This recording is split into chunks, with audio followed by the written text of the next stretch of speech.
How good does it feel to wait your turn and be patient and hang in there and finally get your chance? I mean, some guys get to play when they're true friends, like Sosa. He's Yeah, played forever. yeah. You had to wait your time to get to this point.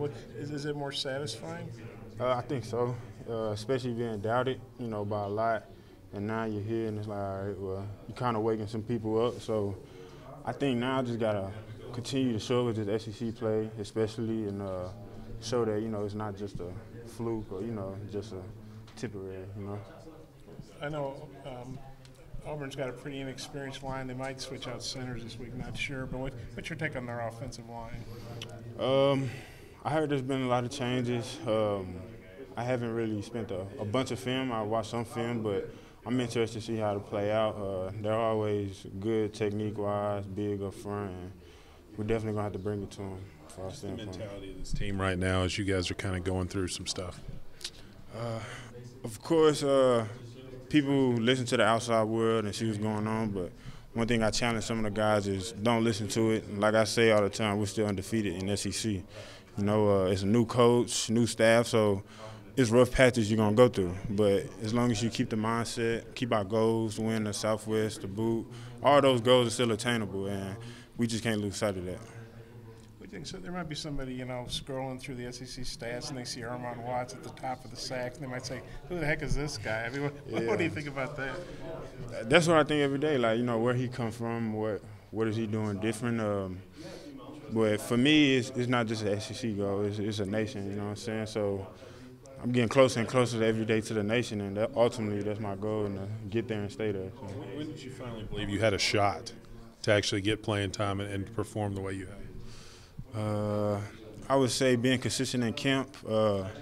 Last year I had a good spring. I didn't necessarily bring it in camp. I was pretty consistent throughout camp, and when the time got here, I had a chip on my shoulder. I felt like a lot of people didn't know what I was capable of. Thought I was, quiet backstage, so I just thought it was time to, show them, hey, this is me, this is what I can do, and I'm here all season. So to be able to make that impact, what's that feel like in your final season? It's satisfying for me. Like I said, I don't try to overthink it too much. Being humble is something I pride myself on, and to keep where I want to keep going, I got to stay humble. So yeah. I think by being able to plug you inside, they're able to put Sosa outside. John Chaves talked about getting the four best guys out there. How good do you feel about that? That what you're doing inside is enabling Sosa to maybe, move outside where he can make more plays. I like it. Me and Sosa and Randy and TJ all in at the same time. To me, that's a scary sight for some old linemen. And I think right now we're proving it week in and week out that, hey, you're going to have to bring it when you come play with us, especially Sosa, Randy with the speed they bring. And what it brings, it allows Sosa and Randy to make more plays. So I'm excited. How good is it to have Randy back? Because he missed the first 2 games and missed a lot of camp. How good is it to have a senior rush guy like that out there? It's great. I know he had been ready to get back out there. It's a slow process, but I know he's going to do what it takes to get out there. Makes O-linemen respect him more.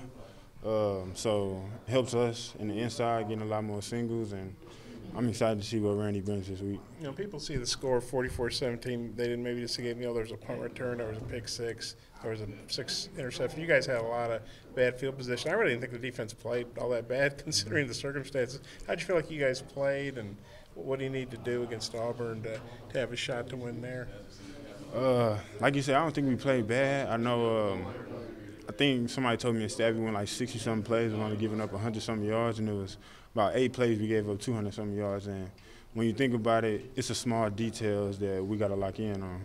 And once we can fix those small details, there's no telling how good we can be, So I think we just got to stick with it and understand, like defense wins championships, and if they don't score, they don't win. So we got to have that mindset going into Auburn. As a team, not many people are giving you many chances the rest of the season. I mean, just how do you guys approach that in the locker room? I tell some guys take it as a challenge, embrace it. We underdogs, and there's no secret to the world, and it's just going to be even more satisfying when we do win and when we do achieve the goals we're looking for. So I'm just challenging them, keep the mindset, keep your foot on the gas, and keep going. We talked about the sacks when you first got in here. Do you feel confident you can keep getting sacks against SEC teams too? Yeah, that's one thing I'm proud of myself on. Won a game so far, so that's a streak I'm not trying to give up right now. What's the best thing you do? Like, if you're giving a scouting report on yourself, without giving away any secrets about what you're going to do to Auburn, I mean, how would you describe yourself? Well, why are you being so effective? I would say it starts with my mental first. I was always physically able to play. I locked in on what my advantages was, and I took advantage of it. But mentally knowing that, hey, I could do this, not hold myself back, and keeping myself high standards, high goals to reach. I just got to tell them, be ready, you know. I'm not letting up, and it's going to be a long day for whoever in front of me.